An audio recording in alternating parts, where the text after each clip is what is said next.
So it's been over a year since Undead Unluck started to come out in Weekly Shonen Jump, and it's been almost a year since I did my first impressions of the series in 2020. And ever since it started to come out, it has shown no signs of slowing down, currently sitting at 61 chapters, remaining popular, consistent. We also have the first volume that has finally came out in English translation by Viz Media this week, and so it's honestly it's great time to be an Undead Unluck fan. And so before I begin, this video is sponsored by Viz Media, but that, honestly, I'm just happy I have a reason to talk about Undead Unluck, because it is a series that I've been thinking about for a while now, adding to my video list of, reviewing weekly for Weekly Shonen Jump. I've been consistently following it for a very long time, so just having Viz sponsor this video is just something that automatically made me happy, because I was like, okay, so I get to work with people that I enjoy working with, Viz Media that, has products that I enjoy, but on top of that, I get to talk about Undead Unluck and bring it to the attention of others that might not even be aware of the series.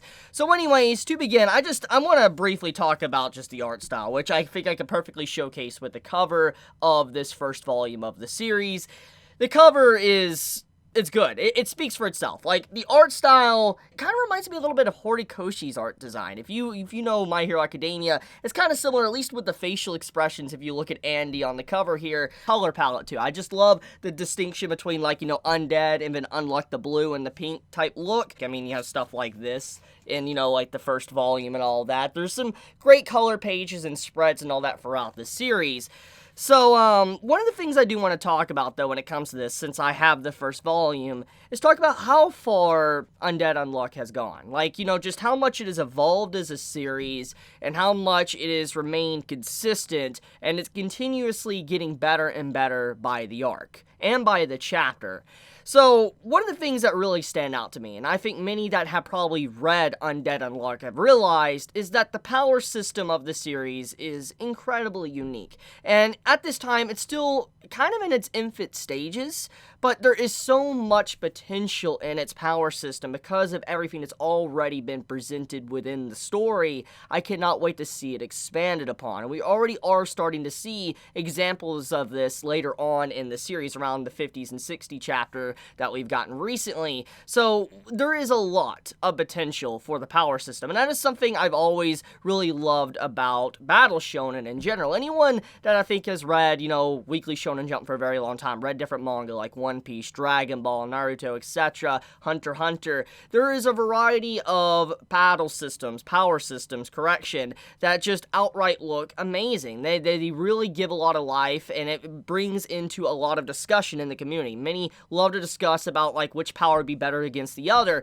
and this is one of the reasons why I think many love Hunter x Hunter, is because the nin power system within it is just so freaking unique that people are able to just, like, dive in and really dissect, how a weak nin power could really go up against this overwhelmingly powerful nin power. And so it's clear as day people love this type of system. They love power systems that really offer some unique variation to fights, and that's why I really wanted to talk about Undead Unluck. I've actually been wanting to make this video for a while now discussing it, and I'm glad I'm getting the opportunity to do it.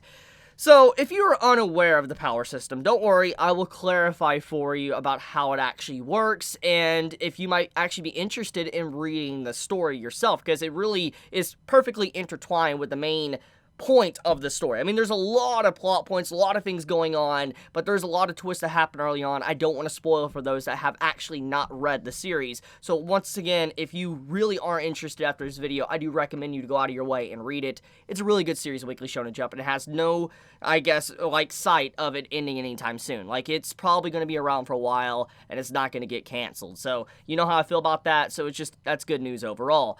By the way, if I've already got your attention and you're interested in Undead Unluck and you might not have ever read it, I'll link in the description the link to Viz Media's site where it has a free preview of Volume 1 of Undead Unluck, and on top of that, you can even buy it as well if you're interested in having a physical copy to read, if you're not one of those that want to read it digitally on their site. So I just wanted to offer that if you guys were already interested and you don't want to be spoiled and you want to see it for yourself. The power system is grounded in being a negation. For instance, if we think about negating something, like, okay, I negate your reality, okay?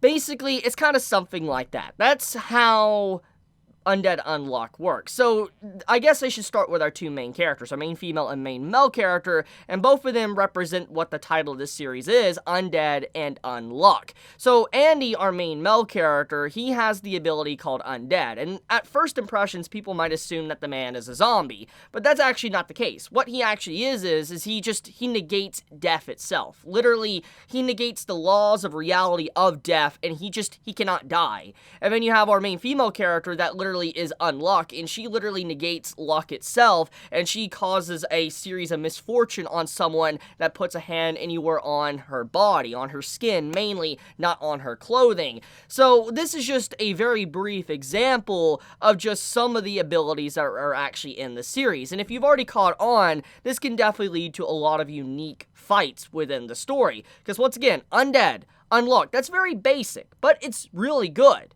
Then you have stuff that really go one step further. You have stuff like Unbelievable. Unbelievable is being able to shoot bullets in different directions and try to not actively hit your target, but the bullets actually will hit the target even though you didn't aim at them. Then you have other things like Unjustice. Unjustice is another ability that I think many are going to really love, at least the name of it, because when you think about justice, this is something everybody harbors within their heart. They harbor that feeling of, I seek this justice, I seek this air of what I want to fight for. This is something that's common within stories, series, shonen, etc. And so having someone have an ability called Unjustice, you can imagine what it could do. It's literally negating the very reality of justice itself and forcing them to go against what they believe in.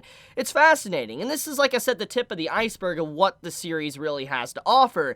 And there's just so many crazy, unique powers that's already been introduced in these 60 chapters. And like I said, in terms of the power system, it's very young. It's still developing, still becoming its own thing, because at the time of writing, we know of a few types, like external types and self-inflicted types of negation. For instance, you have those who are able to negate others with different things and not affect themselves with that, reality-bending rule, and then you have those who are able to inflict it on themselves. For instance, let's talk about Unseen. Unseen is an ability to where you are invisible. Nobody can actually see you whatsoever. You apply that to yourself, and it allows it to where people can't see you, and this is like an extension to applying something to yourself. It's kind of like external, but also on yourself. And like I said, this is kind of slowly being expanded upon. There's different abilities that can affect others in different ways. Like you have stuff, let's say, like Untruth. You have stuff like, I'm trying to think here, Unrepair.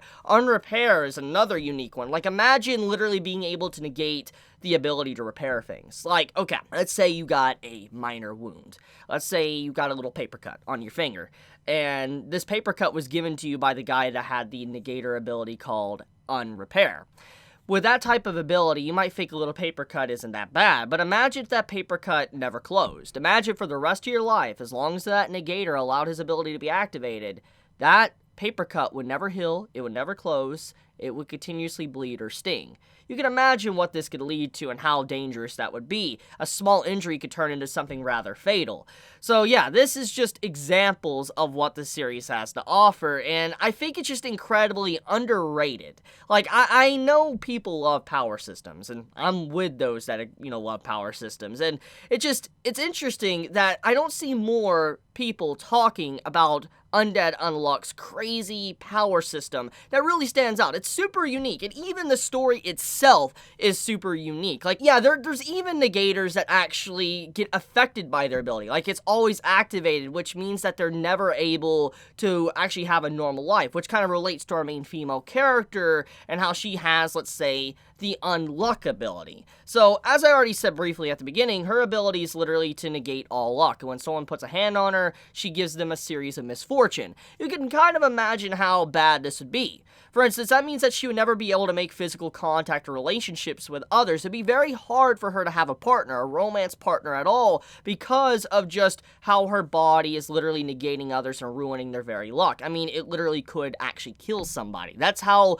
dangerous her ability is. So you can kind of imagine now that these negators don't just have a lot of benefits, there is a lot of weaknesses. There's a lot of problems that are associated with it, which once again mixes up a lot of characters' personalities, kind of in a similar way as how you have devil fruits in One Piece really can mess with someone's personality. That's kind of what happens inside of this series as well. On top of that too, the series is very, very, very, like, I guess in its own way, bloody. There's a lot of blood, action, and violence within this series, which is kind of interesting, honestly. It's very, very, very high and excessive, because, I mean, you have a character that's literally undead. He's a guy that literally can't die. He negates death itself. So you literally see him having his arm chopped off, and then you'll see blood spraying, and he'll literally use the blood from his body to actually launch himself with propulsion to get to where he needs to go. So you can kind of imagine just the crazy nature of some of these abilities and what you can do.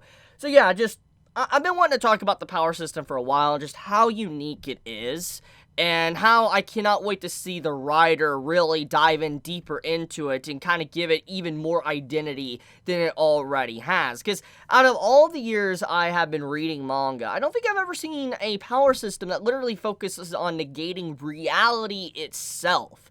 That's unique. I think that's unique. If anyone knows of other examples, let me know in the comments below. I really would like to know, but I've never seen a power system based around that. So yeah.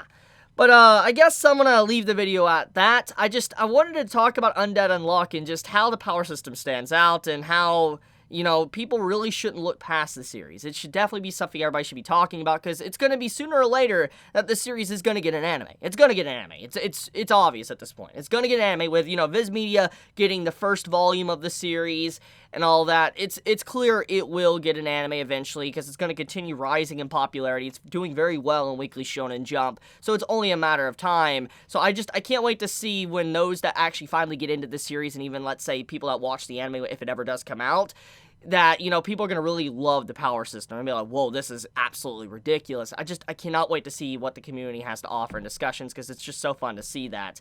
But I think I want to leave it at that. I just want to say thank you so much for all of you that watched this video, and I want to do chapter reviews of Undead Unluck. I actually want to review chapter 62 that's coming out this upcoming weekend, so look forward to that. If you want more Undead Unluck content besides, let's say, chapter reviews, if you want discussion videos and all that, let me know in the comments below, because I would love to talk more about this series. I just think it's a highly underrated series, and I feel like it needs to be given more attention.